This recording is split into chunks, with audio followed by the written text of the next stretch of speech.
Once you understand as an 8 life path that you can get rich, okay, as an 8, you're not that far from getting rich, okay, because that is why the 8 is shaped the way it's shaped, okay.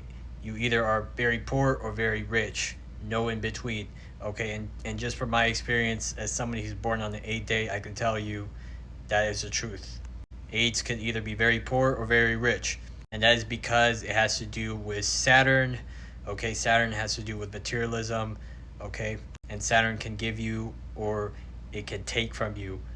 But you got to also understand that 8 is the powerhouse in numerology. So once you understand that, it's not very hard for 8s to get rich. You just need to get in power, okay? Because you guys don't like being bossed around. You guys don't like being told what to do anyways.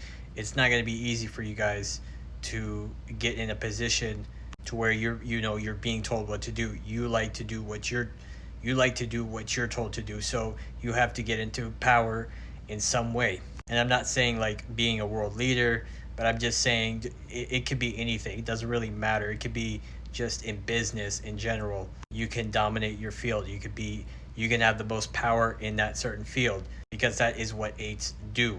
They get power in that field and they start to dominate that field. It's very easy for 8s to dominate any field because, like I said, the way the 8 is shaped. But you have to start from the bottom to get to the top. Always remember that.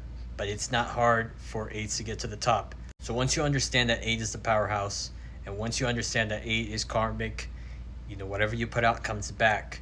So whatever you invest, it will work out in the long run. It may not work out now, but it will work out in the long run. But Saturn will always test you for your patience. It will always test you how patient you are willing to keep going.